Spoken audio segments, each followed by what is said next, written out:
안녕하세요. 이제 50대 중후반의 나이에 접어든 여자입니다. 저는 50년 조금 넘는 인생을 사는 동안 참 많은 일을 겪어본 것 같아요. 그 중에서 기억 남는 일이 있다면 세 가지 사건이 있는데요. 첫 번째는 사랑하는 저희 남편을 20년 전쯤에 떠나보낸 것인데요. 남편은 정말 다정하고 가족 일이라면 자다가도 벌떡 일어날 만큼 가정적이었어요. 저한테나 아들한테나 헌신을 다했고 자신보다 저희를 먼저 챙기는 그런 사람이었죠. 하지만 그런 남편은 어렸을 때부터 심장이 좋질 않았고 심장 수술도 몇 번이나 했던 이력이 있어요. 그런 이유에서 남편이 출근할 때면 늘 걱정이었습니다. 혹시나 일을 하다가 심장에 무리가 가지 않을까, 차라리 내가 일을 할까 고민을 많이 했어요. 남편에게도 제가 일하겠다고 대신 아이를 봐달라고 한 적도 있었습니다. 여보, 그냥 내가 일할게. 당신이 아이 좀 봐줘. 나 당신 걱정돼서 안 되겠어. 그러다 큰일 나면 어떡해? 나 당신 큰일 나는 꼴 못 봐. 그러니까 내가 일하게 해줘. 무슨 소리야. 남자가 밖에서 일을 해야지. 집에 있으면 어떡해. 나 떳떳한 남편 아빠 되고 싶어. 나도 내 심장 약한 거 잘 알아. 그래서 조금씩 쉬면서 하고 있어. 그러니까 당신은 내 걱정 그만하고, 응? 나 진짜 불안해서 그래. 집 근처 식당에 자리 하나 난 거 보니까 월급도 괜찮은 것 같던데. 당신 식당에서 일할 생각하지 마. 집에만 있어. 내가 당신 고생시키려고 결혼한 줄 알아? 나 그렇게 약한 사람 아니야. 걱정하지 말고 따뜻한 저녁밥 차려놓고 기다리고 있어. 나 갔다 올게. 저는 출근하지 말라고 말렸지만 남편은 저의 만류에도 기어이 일을 하러 나갔습니다. 그날따라 이상하게 마음이 편치 않았고 웃는 얼굴로 출근한 남편의 얼굴이 계속 아른거리더라고요. 만약 그때로 돌아갈 수 있다면 저는 남편의 출근을 어떻게든 말렸을 겁니다. 그날 남편이 출근하면서 보였던 미소가 마지막 모습이 될 거라는 걸 알았다면 말입니다. 남편은 제게 보였던 따뜻한 미소와는 상반되게 차디찬 몸을 한 채 제품으로 돌아왔습니다. 일을 하다가 갑자기 심장에 부여잡고 쓰러졌는데 직원들이 늦게 발견해서 골든타임을 놓치는 바람에 그대로 심장마비로 세상을 떠나게 되었습니다. 저는 남편을 잃고 한동안 무슨 정신으로 살았는지 모르겠습니다. 제정신이 아닌 상태에서도 어떻게든 아들을 먹여 살리겠다고 닥치는 대로 일만 했던 것 같아요. 남편 사망보험금이 수령된 것도 첫 월급 타고 통장을 확인하면서 알게 되었습니다. 사망보험금 들어온 걸 보고서 통장을 부여잡고 얼마나 울었는지 몰라요. 보험을 어찌나 많이 들어놨던지 수령받은 사망보험금이 8억이 조금 넘더라고요. 저는 사람이 많이 안 다녀서 다 죽어가는 3층짜리 건물을 헐값에 사게 되었고 1층에 가게를 열고 2층, 3층엔 월세방을 내주어 새방 사는 사람들에게 월세를 받으며 살았습니다. 평소 남편이 열고 싶어 했던 횟집을 1층에 열어서 제가 운영하고 있었어요. 죽으라는 법은 없는지 제가 건물을 산 지 3년도 안 돼서 저희 동네가 재개발에 들어가게 되었고 재개발에 들어가면서 땅값이 올랐고 사람들도 많이 다니기 시작했습니다. 저는 그렇게 횟집을 하면서 혼자서 아들을 키워왔어요. 아들이 사춘기 시절 제가 횟집을 하는 것에 창피함을 느꼈었지만 성인이 된 지금은 참 뿌듯해합니다. 이 횟집 덕분에 제가 다시 기운을 차릴 수가 있었고 자신도 하고 싶은 것을 원 없이 하고 다녔다면서요. 아들은 다른 곳에 취업하지 않고 제 횟집을 물려받으려고 했습니다. 어머니, 저는 대학교 졸업하면 다른 곳에 취업 안 하고 어머니 가게 물려받을 거예요. 예전부터 그러겠다고 생각했어요. 제가 어머니처럼 일을 잘할 수 있을지 모르겠지만요. 그게 무슨 소리야. 대학교까지 나와서 횟집을 하겠다니 절대 안 돼. 너 하고 싶은 일 있었잖아. 그거 하고 싶어서 대학까지 가놓고 갑자기 왜 이래? 지금은 횟집이 하고 싶어요. 어머니, 제가 하고 싶다는 거 다 하게 해주셨잖아요. 그러니까 저도 어머니 따라 횟집에서 일하게 해주세요. 아들의 고집은 누구도 꺾을 수가 없었고 자식 이기는 부모 없다고 결국 저는 아들에게 지고 말았습니다. 대학 졸업 후 아들은 매일같이 저희 가게에 와서 일을 배웠고 얼추 제가 하는 것을 잘 흉내내더라고요. 그렇게 모자지간간에 행복하게 횟집을 운영하다가 두 번째 사건이 벌어지고 말았습니다. 며칠 동안 계속 배가 아프더니 월경을 할 시기도 아닌데 계속 하혈을 하는 겁니다. 저는 이제 폐경할 때가 돼서 오락가락 하는 건가 싶어서 병원에 가지 않았었어요. 그런데 통증이 갈수록 심해졌고 결국 저는 일을 하다가 쓰러지고 말았습니다.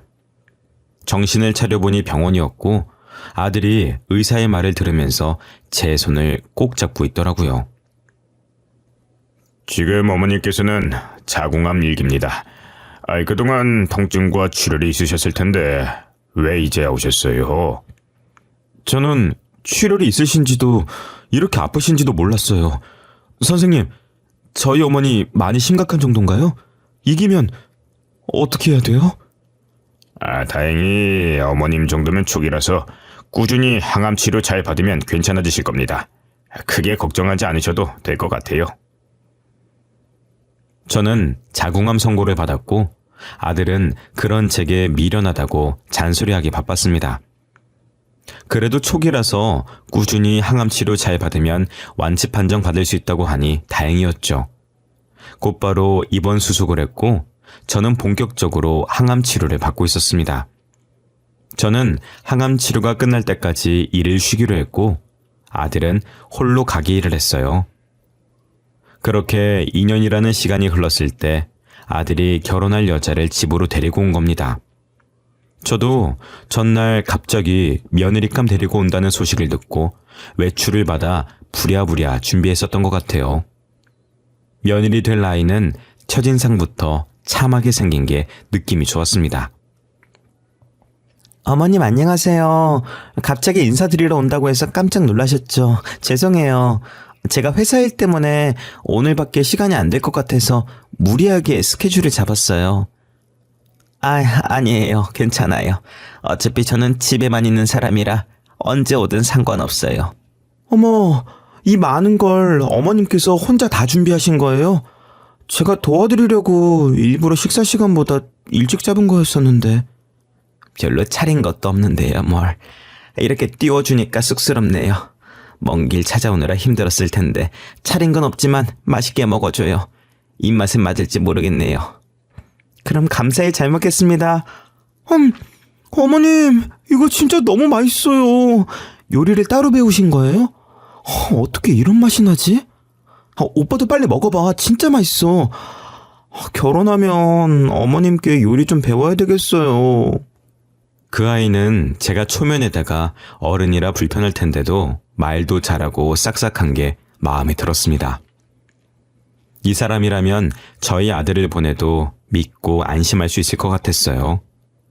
저는 집안, 직업 이런 것들 일체 물어보지 않고 바로 며느리로 합격점을 줬습니다. 그렇게 일사천리로 상견례 날짜를 잡았는데 며느리의 집안도 저희 아들을 마음에 들어하는 줄 알았어요. 그런데 상견례 장소에 도착해서 룸문을 여니 안싸돈이 언짢다는 표정으로 팔짱을 끼고 앉아있더라고요. 바깥사돈은 안싸돈과는 달리 인자한 웃음을 띠며 정중하게 인사하더니 저희 보고 앉으라고 말했습니다. 아들과 제가 자리에 앉자마자 숨 돌릴 틈도 안 주고 안싸돈이 입을 열었어요. 됐자니 자궁암이라고 하시던데 그 얼마나 싸게 놀았으면 그런 병에 걸리는 거예요? 설마 저희 애한테 병간호 시키려고 바로 결혼 허락한 건 아니죠? 저희 애는 귀하게 자라서 그런 거 할 줄 모르는 애예요. 어머님 죄송해요. 저희 어머니가 원래 이렇게 무리하신 분은 아닌데 자식 걱정을 많이 하시는 분이라 이해해 주세요. 그리고 저도 조금 걱정이긴 하고요. 저희 어머님 말처럼 제가 누군가를 병간호 해본 적이 없어서요. 다들 너무하신 거 아니에요? 아무리 그래도 그렇지 사람 앉자마자 그런 말을 어떻게 할 수가 있어요? 저희 어머니가 어떤 분이신지 모르면서 말을 너무 함부로 하시는 거 아니에요? 예, 정훈아, 됐다. 딸 시집 보내는 입장에서 걱정될 만도 하지. 걱정하지 마세요. 그럴 일 없을 거예요. 이미 큰 치료들은 다 끝나서 병 간호할 필요 없어요. 그 문제는 신경 안 쓰셔도 될 것 같습니다. 저희 집사람과 딸이 초면에 무리한 행동을 했네요. 죄송합니다. 제가 대신 사과드리겠습니다. 박가사도는 안사돈과는 다르게 되게 점잖으시고 예의가 있으신 분 같았습니다. 며느리가 그런 박가사돈을 조금 더 많이 닮은 것 같았고요. 그래도 박가사돈 덕분에 망칠 뻔한 상견례를 끝까지 잘 마칠 수가 있었습니다. 결혼 전엔 저를 병간호해야 할까봐 걱정이라고 하더니 막상 결혼하고 나니 며느리는 생각보다 더 착하고 알뜰살뜰히 저를 챙겨주더라고요. 병간호까진 아니더라도 병원에 있는 동안 제가 필요한 물건들을 며느리가 구해줬었습니다. 병문안도 자주 오고 혹여나 병원밥이 입맛에 안 맞을까봐 음식도 싸들고 오고 했어요. 그렇게 3년 동안 병원 생활을 했고 이제 완치에 가까울 정도로 상태가 호전되었습니다. 의사 선생님도 이 정도면 이제 집에서 통원하면서 치료를 받아도 될 것 같다고 하시더라고요. 한 번 암에 걸리면 다른 곳에 전이가 될 가능성이 높아서 완전 완치했다고 말씀을 못 드리겠지만 완치에 가까울 정도로 상태가 좋습니다. 이제 더 이상 병원 생활 하지 않으셔도 될 것 같아요. 그 말씀은 제가 이제 집에 가도 된다는 말씀인가요? 네, 그동안 치료받으시느라 정말 고생 많으셨습니다. 앞으로는 정해진 날짜에 통원하시면서 치료받으시면 될 것 같아요. 저는 도합 5년이라는 시간 동안의 병원 생활을 마치고 기분 좋게 완치 판정을 받고 집으로 돌아왔습니다. 5년 만에 집에 오니 마치 옛 고향 친구를 만난 것 같이 반갑고 새롭더라고요. 그래도 저 없는 동안 아들이 집 관리를 하고 있었는지 먼지 쌓인 것도 없이 깔끔했습니다. 아들은 제 짐을 가지고 들어오면서 무어라 계속 궁시렁거리더라고요. 그냥 우리 집에 들어와서 살면 될 걸 뭐하러 굳이 이 집에 다시 들어오신다고 해가지고. 아휴. 나 혼자서 뭘 그렇게 궁시렁거리고 있어. 너 조용히 하고 그 짐이나 저 방에 놔둬라. 내가 나중에 다시 다 정리할 거니까 괜히 정리해주겠다고 건들지 말고. 어머니, 저희 집에 들어와서 사시면 안 돼요? 혼자서 사시는 거 걱정돼서 그래요. 다이도 아픈 어머니 혼자 사시는 거 걱정된다고 집으로 모시라고 했어요. 됐다니까 그러네. 나 혼자 사는 거 좋아. 신경 쓸 사람도 없고 얼마나 좋은데. 자식이 걱정하는 건 안 보이세요? 혹시나 혼자 사시다가 다치시면 그땐 어떡하실 거예요? 그냥 저희랑 살아요. 저희 마음 편하자고 하는 거예요. 자식 좀 편하게 살게 해주세요, 네? 괜히 저로 인해 부부 사이가 나빠지거나 제 눈치를 볼까봐 안 가겠다고 버텼지만 며칠 뒤 며느리까지 찾아와서 데리고 가려고 하는 통에 두 손 두 발 다 들고 말았습니다. 저는 아들 부부의 고집을 꺾지 못했고 아들 내에 들어가게 되었습니다. 그리고 몸도 괜찮아져서 다시 아들과 같이 일을 하기 시작했고요. 아들이 일을 워낙 잘하고 성격이 싹싹해서 그런지 제가 없는 동안 자신의 단골 손님도 만들어 놨더라고요. 오랫동안 저희 가게에 오신 손님분들도 제 안부를 물으면서 아들 칭찬을 아끼지 않으셨습니다. 자기 안 걸렸다면서 몸은 좀 어떤가? 이제는 괜찮은 거요? 움직여도 되는겨? 예, 완치 판정 받았어요. 이제 건강해요. 걱정해 주신 덕분에 괜찮아졌어요. 감사해요. 자기 우리 나이 건강보다 중요한 게 없다. 그래도 아들 잘 키워놨더라. 일을 얼마나 잘하든지 아주 야물딱지더라고. 이제 아들 찾는 손님들이 더 많겠어. 긴장 좀 해야겠는디? 다른 사람들에게 아들 칭찬을 들으니 기분이 좋더라고요. 더군다나 옛날부터 오신 분들이 칭찬을 하니 아들의 실력을 인정받는 기분이었습니다. 이젠 아들이 알아서 잘하고 5년 동안 저 없이도 별탈 없이 잘했으니 가게를 맡겨도 괜찮을 것 같았어요. 그래서 가게를 아들 명의로 돌려주고 저는 가끔 심심할 때 한 번씩 가게에 가서 일을 도와주는 걸로 바꿔야겠다는 생각을 했습니다. 제가 몸도 아팠고 나이도 있으니까 슬슬 가게를 정리할 때가 오기도 했고요. 저는 이런저런 고민에 빠져서 잠을 못 자고 있다가 물 한 잔만 마시고 자려고 방문을 열었습니다. 혹시나 아들 내외가 저 때문에 깰까봐 소리가 안 들리게 조심스럽게 나왔는데 제 방과 맞은편에 있는 화장실 문틈 사이로 빛이 새어나오고 있는 겁니다. 안방에도 화장실이 있으니 아들 내외가 쓸 일은 없어서 제가 실수로 안 끄고 들어간 줄 알고 불을 끄려고 화장실 쪽으로 다가갔습니다. 그런데 화장실과 가까워질수록 사람이 말하는 것 같이 웅얼웅얼 가는 소리가 들리더라고요. 안에 사람이 있는 건가 싶어서 문 앞에 서서 귀를 가져다 댔습니다. 며느리의 목소리가 들렸고 아마 아들이 깰까봐 거실에 있는 화장실에서 통화하는 건 줄 알고 귀를 떼려고 할 때 며느리가 충격적인 이야기를 하더라고요. 아, 그러니까 늙은이 자궁암에 걸렸다고 해서 금방 죽을 것 같다니 명줄이 긴가? 잘만 하면 사망보험금까지 가질 수 있었는데 얼마 전에 완치 판정 받은 것 같더라고. 완치 판정 받은 거 확실해? 아이, 그럼 사망보험금은 글렀네. 아, 8층짜리 건물은 어떻게 해보자. 지금 그거 땅값이 많이 올랐단 말이야. 진짜 잘만 하면 떼부자 될 수도 있는데. 근데 그 건물 진짜 늙은이 거 맞아? 아니, 이 집 생각보다 돈이 없어. 아무리 뒤져도 통장 하나가 안 나온다니까? 돈 버는 거 횟집 임대료로 다 나가는 것 같아. 아무래도 동명이인인 거 아니야? 아니야, 확실해. 그 8층 건물 그 아줌마 거 맞아. 내가 경력이 얼만데 진작에 확인했지. 아니, 그런데 어떻게 5년 동안 건물 계약서 하나도 발견 못하냐? 나는 뭐 안 찾고 싶어서 안 찾는 건 줄 알아? 진짜 안 보인다고. 일부러 우리 집까지 데리고 왔는데 전혀 안 나온다니까. 얼마나 꽁꽁 숨기고 다녔던 건지. 나 계속 이 집안에 있어야 되는 거야? 야, 무려 8층이다, 8층. 잘만 하면 우리 거 될 수도 있는데 당연히 계속 붙어 있어야지. 우리 조금만 참자. 그 건물만 손에 넣으면 바로 결혼하는 거야. 알겠지? 알고 보니 남편의 재산이었던 8층짜리 상가 건물이 제 소유로 넘어온 게 있었는데 며느리가 그 건물을 노리고 일부러 아들과 결혼을 한 거였습니다. 통화 내용을 잘 들어보니 통화를 하고 있던 남자와 사귀고 있는 듯 했고 그 남자는 사기 전과도 있었어요.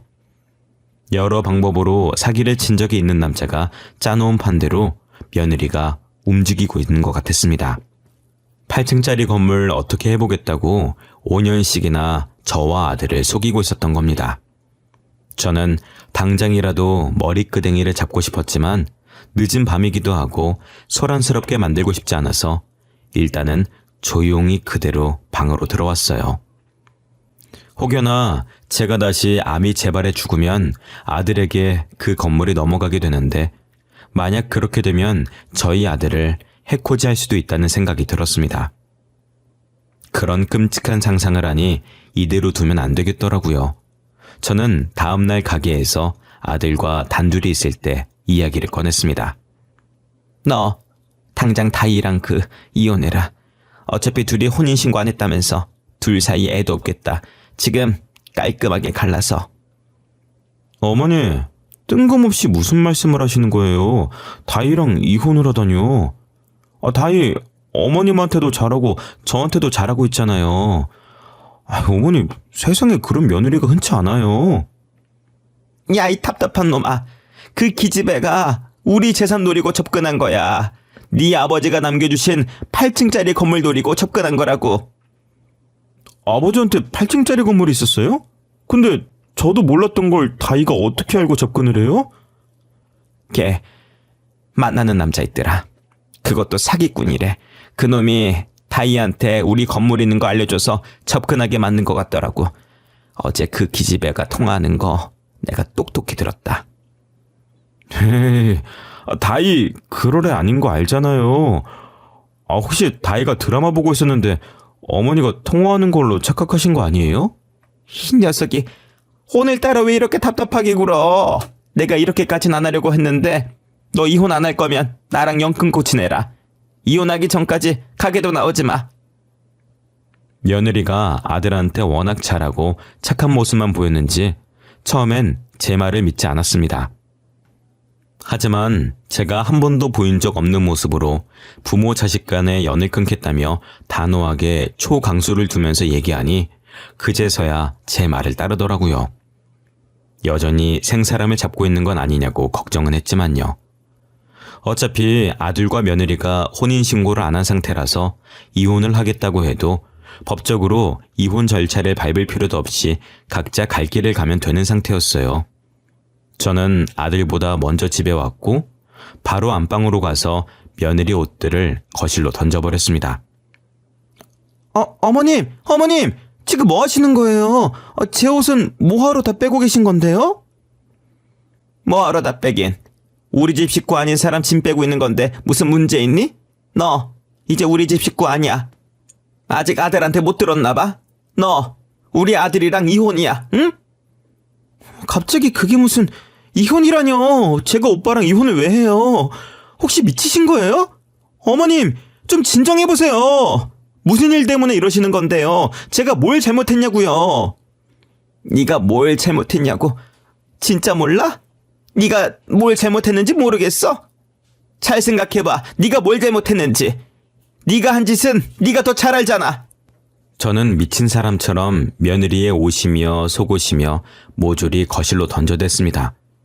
며느리는 하지 말라고 말리다가 울면서 어디론가 전화를 하더라고요. 그러더니 얼마 지나지 않아서 저희 집으로 안싸돈이 들어오는 겁니다. 사돈, 이게 지금 뭐 하는 짓이에요? 횟집이나 하면서 보잘것없는 집안에 시집 보내놨더니 감히 내 딸을 쫓으려고 해요? 못 배운 거 티내는 것도 아니고 이게 무슨 그 경우 없는 행동입니까? 예? 마침 잘 오셨네. 와서 제 눈앞에 있는 것들 다 치우세요. 하나도 안 보이게, 응? 못 배운 건 내가 아니라 그쪽들 아니에요? 결혼할 남자도 있는 애를 저희 집에 시집을 보내요? 사돈이 그걸 어떻게... 아니, 그 남자랑은 진작에 정리해서 저희 애랑 더 이상 아무런 상관이 없는 그 남자예요. 그 결혼 전에 제가 다 정리를 시켰다고요. 정리한 사이라는 사람들이 화장실에서 몰래 통화를 하고 그런답니까? 자기야 하면서 말이죠. 저는 그런 애를 며느리로 받아들일 생각 추후에도 없습니다.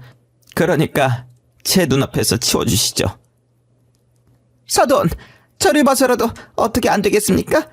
제가 애 교육을 다시 시켜가지고 절대 다시는 이런 일 없도록 할게요. 네? 너는 뭐 하고 있어? 빨리 잘못했다고 빌지 않고. 어머님 잘못했어요. 다시는 안 그럴게요.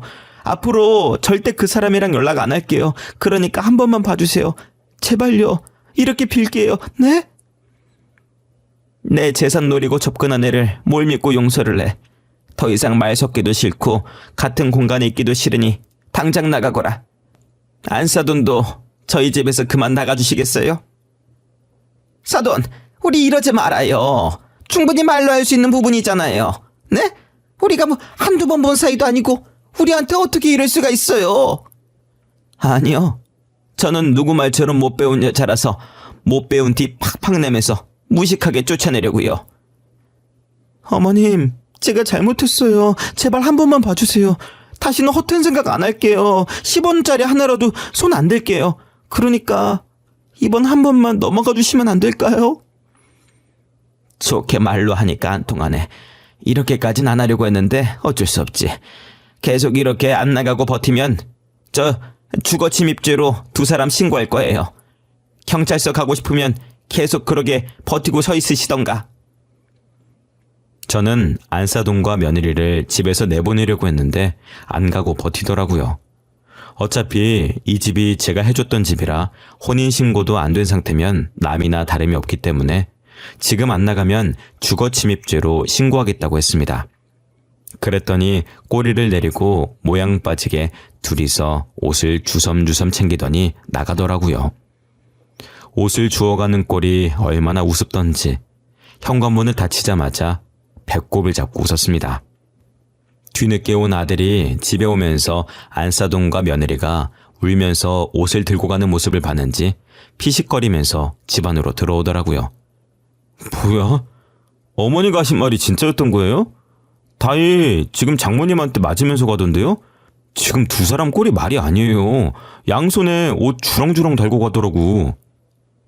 내가 말했잖아. 분명히 통화하는 거 들었다고. 네 장모도 다이 만나는 남자 있는 거 다 알고 있더라. 진짜 미친 집안이지 아주.